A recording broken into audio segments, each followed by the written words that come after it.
বর্তমান 44 degree Celsius তাপমাত্রার মধ্যে আমরা বসে আছি, যেখানে বাংলাদেশের তাপমাত্রা এখন সর্বোচ্চ 27 থেকে 28 ডিগ্রি সেলসিয়াস। পাগল হয়ে যায়। 44 ডিগ্রি সেলসিয়াস তাপমাত্রার মধ্যে বসে আছি, উপরে এসি চলতেছে, তাবু এসি চলার পরও আমরা ঘামতেছি।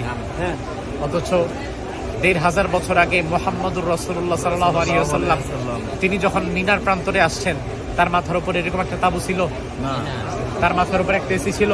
না তাকে বারবার এরকম পানি, জুস, খাবার দাবার দিত না। এক হাত একটা বিছানায় আমরা শুইতেছি, কত কষ্ট আমাদের।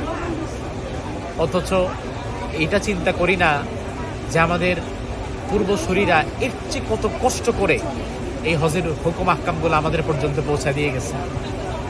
আল্লাহ তাআলার কত নিয়ামত আল্লাহ তাআলা আমাদেরকে দিয়েছে। এই জন্য এই নিয়ামতগুলো আল্লাহ তাআলার কাছে বেশি করে স্মরণ করতে হবে। আমরা অনেক সময় করি কি, আল্লাহর নিয়ামত খুঁজে পাই না। আপনাকে আজকে আমি একটা সহজ সূত্র দেই, আপনি আল্লাহর নিয়ামত খুঁজতে কোনোদিন উপরের দিকে তাকাবেন না। আপনি আল্লাহর নিয়ামত খুঁজতে কোনোদিন উপরের দিকে তাকাবেন না, নিচের দিকে তাকাবেন। রাসূল বলেন, উনজুরু ইলা মান হুয়া আসফালা মিনকুম, তোমরা তোমাদের নিচে যে আছে তার দিকে তাকাও, উপরের দিকে যে আছে তার দিকে তাকাও না। তার কারণ আপনার আছে 2 তালা বাড়ি, আপনি যদি 10 তালাওয়ালার দিকে তাকান, আপনি কোনোদিন আল্লাহর নিয়ামতের শুকরিয়া আদায় করতে পারবেন না। এটা মন থেকে আসবেই না, আপনার তার মতো 10 তালা লাগবে। আর আপনি যদি 2 তালা বাড়ি হয়ে আপনি যদি গাছতলাওয়ালায় যে বসে আছে, যার মাথা গোজার ঠাঁই নাই ভাই, যার মাথা গোজার ঠাঁই নাই। আমার বাসার পাশে এক পাগল থাকতো, এখনো হয়তো আছে। রমজানে দেখলাম গাছতলায় থাকে, তো বৃষ্টি যখন আসে তার ল্যাপ তো সব ভিজে যায়, সকালবেলা ওটা আবার শুকায়, গন্ধ হয়ে যায়, পাগল আবার রাত্রেবেলা ওখানে ঘুমায়।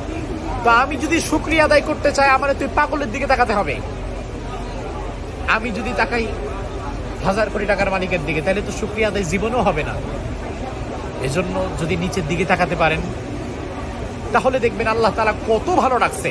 আজকে যেই অবস্থানে আসার পরেও আপনার ভালো লাগে না, আপনার প্রশান্তি নাই, পরিতৃপ্তি নাই, এই অবস্থানে আসতে পারাটা কোটি কোটি মানুষের জন্য স্বপ্ন। অথচ আপনার শান্তি নাই, আপনার পরিতৃপ্তি নাই। অথচ আপনার মতো এই অবস্থানে আসতে পারাটা, 6-7 লাখ টাকা খরচ করে হজে আসাটা, এটা কোটি কোটি মানুষের কাছে স্বপ্ন। তারা আসতে পারে না। আল্লাহ তাআলা সেই সুযোগ দিছে, সেই সামর্থ্য দিছে। এজন্য এই নিয়ামতের শুকরিয়া আদায় করতে হবে। আমরা একবার কলিজা থেকে একবার বলি তো আলহামদুলিল্লাহ। আলহামদুলিল্লাহ। আমরা আল্লাহ তাআলার শুকরিয়া আদায় করবো আমাদের কথায়, আমাদের কাজে, প্রত্যেকটা জায়গায়।